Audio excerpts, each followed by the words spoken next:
안녕하십니까. 의료를 통해 보는 세상 읽기 의사 김동헌입니다. 우리나라를 먹여 살리는 IT 산업을 대체할 산업으로 의료가 떠오르고 있습니다. 그래서 오늘은 의료는 산업입니다 라는 주제로 이야기를 나눠볼까 합니다. 의료산업은 환자들의 병을 진단, 치료, 예방, 재활, 완화하기 위한 상품과 서비스를 제공하는 경제체제의 분야를 통틀어 말합니다. 저는 IMF 위기에 직면했던 1997년 말부터 기회가 닿을 때마다 정책 당국자들에게 의료는 단순한 복지가 아닌 산업의 관점에서 바라보고 육성 발전시켜야 한다라고 주장을 해왔습니다. 의료는 인간에게 제공되어야 할 가장 기본적이고 필수 불가결한 서비스이고 누구에게나 차별 없이 제공되어야 합니다. 21세기에 사는 우리는 지금 과거 수천 년에 걸쳐서 성취했던 일들이 불과 몇 개월 안에 이루어지는 대격변기에 살고 있습니다. 의료 환경도 이런 시대적 변화에 발맞춰서 급격히 달라질 것을 요구받고 있는 것이죠. 우리나라의 의학은 19세기 말에 들어온 서양식 의료의 그 뿌리를 두고 있습니다. 당시엔 극히 일부 계층만 의료의 혜택을 누릴 수 있었는데요. 이후 산업화가 급속히 진행되던 1970년대, 80년대 국가 경제는 눈부시게 성장했고, 그러나 의료계에서는 탄식의 목소리가 점점 높아져 갔습니다. 전국민 의료보험 제도, 또 의료보험의 저수가 정책, 의약분업과 의약품 실거래가 상한제 등 의료계의 희생을 강요하는 여러 사회복지 정책이 잇따라 도입됐기 때문입니다. 결국 의료계는 사회복지의 부담을 고스란히 떠 안을 수밖에 없었고, 그 여파로 외과, 흉부외과, 산부인과 등 필수 진료과이면서도 또 중요한 진료과인데도 불구하고 의대생들이 가장 기피하는 3D, 즉 Dirty, Danger, Difficult, 이런 진료과로 전락하고 말았습니다. 이 선진국들이 국가 차원에서 중요하게 다루며 적극적으로 지원을 아끼지 않는 산업에 의료도 포함되어 있습니다. 이런 가장 중요한 이유는 의료산업이 갖고 있는 고부가 가치성과 중요성 때문입니다. 이런 세계적인 흐름에 발맞춰서 우리 의료산업도 우리나라의 우수한 의료 인력 양성과 함께 많은 발전을 거듭해 왔습니다. 특히 코로나 감염병 사태 이후 K-방역이라 불리는 한국의 코로나에 대한 대처는 우리나라를 단숨에 의료 선진국의 반열로 진입시켰습니다. 우리나라의 높은 의료 수준은 단순히 코로나 방역 성과에 그치지 않았습니다. 우리나라의 7대 암 5년 생존율은 이미 의료 선진국 미국을 추월했습니다. 위암의 경우 우리나라 5년 생존율이 65.3%로 미국의 26%를 훨씬 앞섭니다. 또 간암의 5년 생존율은 우리나라가 25.1%로 미국의 13.6%보다 2배가량 높습니다. 이런 뛰어난 의료 성과는 미국, 유럽 등의 선진국을 포함해서 해외 의료진 1000여 명이 해마다 우리나라에 와서 의료 연수를 받는 것으로 다시 한번 증명되고 있습니다. 우리나라를 찾는 외국인 환자 수도 매년 급증하고 있습니다. 2015년에 외국인 환자 29만 6천여 명의 수익은 6,694억 원이었으나 2020년에는 생산 유발 효과가 15조 원에 육박할 것이라는 분석도 있는데요. 특히 2021년 보건산업 수출액이 256달러 정도로 예상돼서 철강 수출액 267달러나 석유 제품 285억 달러 등과 견주어도 뒤지지 않습니다. 이렇게 산업화를 논할 만큼 선진화로 치닫는 우리나라 의료계에도 문제점은 많습니다. 첫째, 저수가 정책으로 인한 박리담회의 문제입니다. 의사 한 명이 하루에 100명 이상의 환자를 봐야 병원이 유지되고 또 연구에 치중해야 할 시간과 자원이 턱없이 부족하다는 점입니다. 따라서 신약이나 신의료기술의 개발에 투자할 시간과 인력의 확보가 시급합니다. 지금부터라도 수술 등을 통해 생명을 직접 다루는 외과, 산부인과, 흉부외과 등등 3D과 의사에게 적정한 진료수가 보장 같은 인센티브 성격의 지원 제도가 있어야 되겠습니다. 또 의료의 수도권 편중 현상과 대학병원 등 대형 병원 중심의 의료 체계도 시급히 손보지 않으면 안 됩니다. 특히 여전히 복지 개념이 강하게 남아있는 지방 의료의 붕괴는 도시의 소멸로 이어질 수 있으므로 국가 차원에서 의료의 편중 현상을 개선해야 합니다. 지방의 중소종합병원도 진료 과목별로 특화해서 강소병원으로 육성해야 합니다. 제가 일하고 있는 부산의 종합병원도 세계화라는 시대적 흐름에 따라서 극동 러시아, 연해주와 베트남 등의 병원 부지를 확보하고 우리나라의 의료산업 수출을 모색하고 있습니다. 이처럼 자동차나 반도체 산업 못지않게 미래 성장 동력인 의료산업의 발전을 위해서 지방 중소병원에 대한 지방정부나 국가 차원의 과감한 지원이 절실한 시점입니다.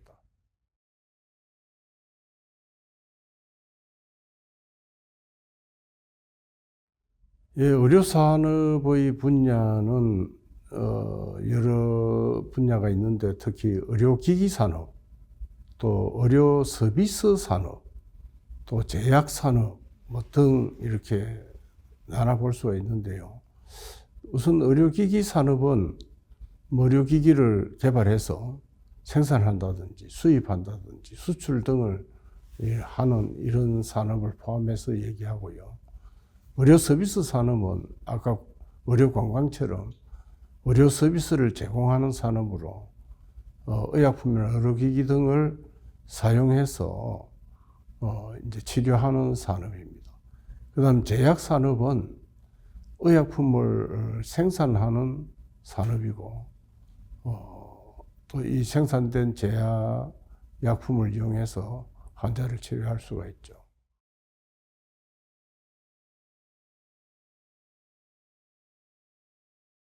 예, 우선 우리 쉬운 것이 행정 업무 간소화 이런데 이용될 수 있고요. 또 의료 서비스를 하는 이런 품질을 높일 수가 있을 거고요. 그 다음에 의료 서비스 접근성을 좋게 할 수 있는 이런 영역이 있을 수 있습니다. 그래서 AI의 가장 큰 역량은 행정 절차 간소화와 비용 절감을 들 수 있고요. 또 문서 작성 부담을 줄이고 보험 청구 프로세스를 간소화한다든지 이런 일들이 일어날 수 있고, 그 다음에 의료 서비스 품질 제고로서는 환자 건강 기록을 바탕으로 해서 환자의 경과를 예측하고 환자와 의료진에게 치료 옵션을 추천하는 이런 일도 있을 수 있고요.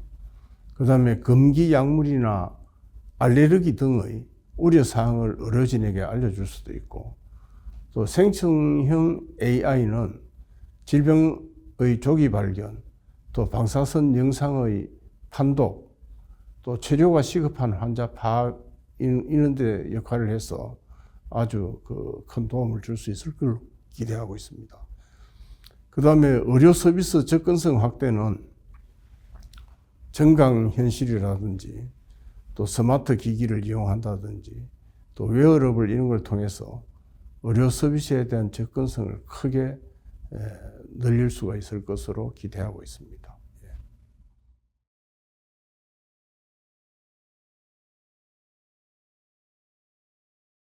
우선 크게 봐서 국가 경제에 활력을 넣을 수도 있고요.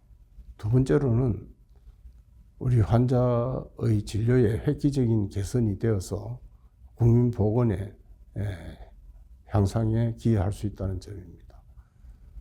이제 이 제약 산업은 국가의 중점 육성 사업으로 선정돼서 국가 차원의 역량을 결집해서 또 일자리 창출이라든지 아니면 성장 가능성을 통해서 국가 경제에 활력을 넣을 수 있을 것으로 기대합니다. 신약이나 이런 약을 개발하고 생산하는 것은 이제 모든 사람이 다 필요로 하기 때문에 굉장히 시장이 전 세계적이고 넓습니다. 그래서 제약 산업이 미치는 파급 효과는 굉장히 크다고 생각이 되고요. 또 다른 산업에 비해서 에너지나 이런 부존 자원이 부족한 국가에서는 육성할 가치가 있는 산업이다. 중화학공업이나 이런 거는 자원과 에너지 소비가 극히 많고 또 공해 문제가 발생하는 데 비해서 제약 산업은 환경 친화적 산업으로서 우리 환경 보전에도 상당히 기여할 수 있을 것으로 생각을 합니다.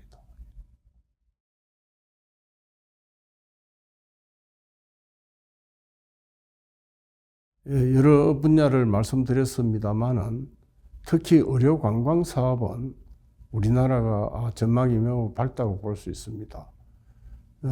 우리나라는 이미 세계적으로 의료의 수준이 한 5위권 안에 들어가 있습니다. 그래서 굉장히 높은 의료 수준과 특히 부산 같으면은 아름답고 수려한 우리 산과 강과 바다가 이렇게 어우러진 이런 지역이기 때문에 관광과 의료가 같이 연합이 돼서 연계가 되어서 서면 메디컬 스트리트나 이런 각 종합병원, 대학병원 이런 데서 우리가 의료 관광을 촉진시키면 그로 인해서 우리나라의 어떤 수출이나 이런 산업 구조에 크게 영향을 미칠 수 있을 것으로 기대를 하고요.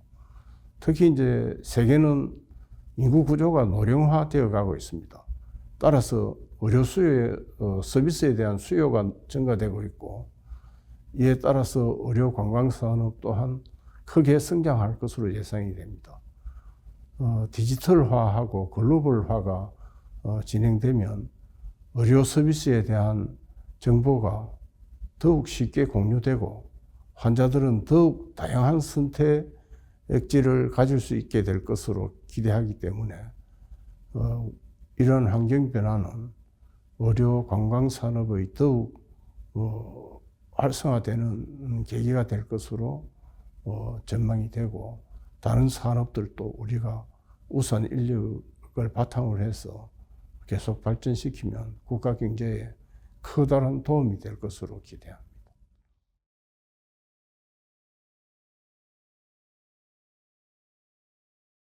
정부 차원에서 보면은 2023년 5월에 외국인 환자 유치 활성화 전략을 발표했습니다.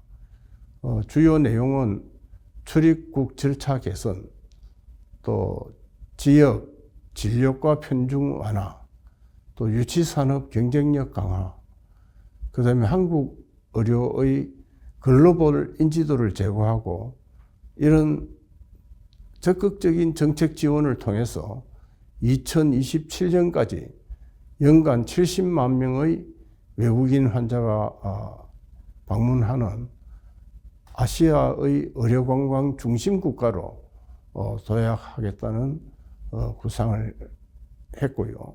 지자체를 보면 지역별로 의료관광 유치 추진을 하고 있고, 서울시는 서울시 공식 의료관광 통역 전문 인력으로 활동할 코디네이터를 위촉해서 활동을 개시하고 있고, 이들은 3개월간의 전문 인력 양성 과정을 통해 진료 과목별 의학용어, 상황별 응대 방법 등 실무 능력을 갖추고 의료기관을 이용하는 외국인 환자에게 진료 서비스 통역, 의료관광 상담 등 업무를 수행하고 있습니다. 우리 부산시의 경우는 보면은 부산 진구는 특히 앞에 한 말씀 드렸습니다만은 서면 메디컬 스트리트를 중심으로 외국인 의료관광을 유치하기 위해서 2024년 부산 진구 의료관광 활성화 기본 계획을 수립하고 부산시와 협업해서 병원별 국제진료센터를 두고 중국, 러시아, 동남아 등 다양한 나라의 사람들이 의료관광에 참여할 수 있도록 노력하고 있습니다. 부산은 특히 산과 강과 바다가 어우러져 있는 세계적으로도 아주 아름다운 도시입니다. 이런 부산의 천혜의 자원과 연계해서 관광과 의료를 접목시킨다면 굉장히 앞으로 전망이 있는 이런 산업이 될 것으로 생각합니다. 대구 역시 의료기관이나 외국인 환자 유치 업체 및 통역사 등 의료관광 종사자들을 대상으로 굉장히 노력을 하고 있고요. 한방병원, 또 양령시, 한의학 박물관, 테마파크 등으로 구성된 의료관광 팸투어를 설치하고 있기도 한다고 들었습니다. 경기도도 중앙아시아 지역 최대 규모의 의료관광 산업 행사인 카자흐스탄의 의료관광 박람회 2024에 참가해서 가톨릭이나 아주대 병원 등 11개 의료기관과 함께 한국에서의 치료라는 주제로 경기도 의료홍보관을 운영하게 됐습니다. 이렇게 각 국가와 지자체가 열심히 노력을 한 결과로 이제 우리나라의 의료가 홍보도 많이 되었고 또 실제로 환자도 많이 늘어가고 있는 실정입니다.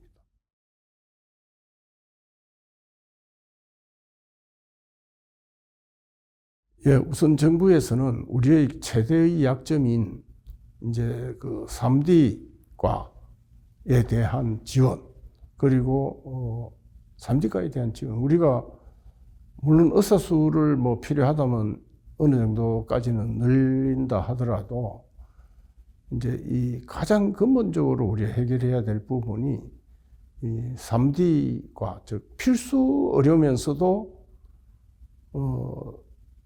원가 이하의 진료 때문에 지원자가 없어지는 이런 현상은 막아야 되지 않겠느냐.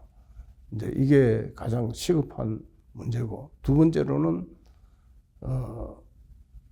각 지역의 의료, 이제 지금은 우리나라 사람들, 젊은 사람들 특히 서울을 너무 선호합니다. 그리고 경인 지역으로 다들 이동을 많이 해가지고 거기에 인구가 집중되고 하면서 의료도 마찬가지로 의료인들도 그쪽으로 집중되는 경향이 있기 때문에 우리가 지역 의료에 대한 여러 가지 정책적 배려를 하는 것이 중요할 것으로 생각이 되고요. 또 우리나라 국민들은 의료가 어떤 우리가 타도 대상이 아니고 의료인들이 그 악마화되는 이런 거에 현혹되지 마시고, 사실 의사는 환자를 위해서 봉사하는 아주 그 우리 주변에 있는 훌륭한 그냥 보편적이고 또 좋은 이웃입니다. 이웃이고 또 우리를 위해서 국민들을 위해서 일하는 사람이라는 이런 인식을 가지고 좀 의사를 믿어주시고 또 여러 가지 그 의료인들의 애로사항에 대해서 많은 이해와 이런 게 있었으면 하는 바람입니다. 또 우리 의료인들도 우리가 그 어떤 자기의 본분과 어떤 기본적인 그 사명을 다하기 위해서 이 봉사에 대한 투철한 이런 사명감을 가지고 임해줬으면 하는 바람을 갖고 있습니다. 그러나 이런 것들도 기본적으로는 정부 정책이 뒷받침되어야 아주 효과적으로 또 훌륭하게 목표를 달성할 수 있지 않을까 생각을 합니다. 오늘은 의료는 산업입니다라는 주제로 이야기를 나눠봤는데요. 의료산업 발전을 위해서 정부의 노력과 꾸준한 우리 국민들의 관심이 필요해 보입니다. 그럼 지금까지 의료를 통해 보는 세상 읽기였습니다. 시청해 주신 시청자 여러분 감사합니다.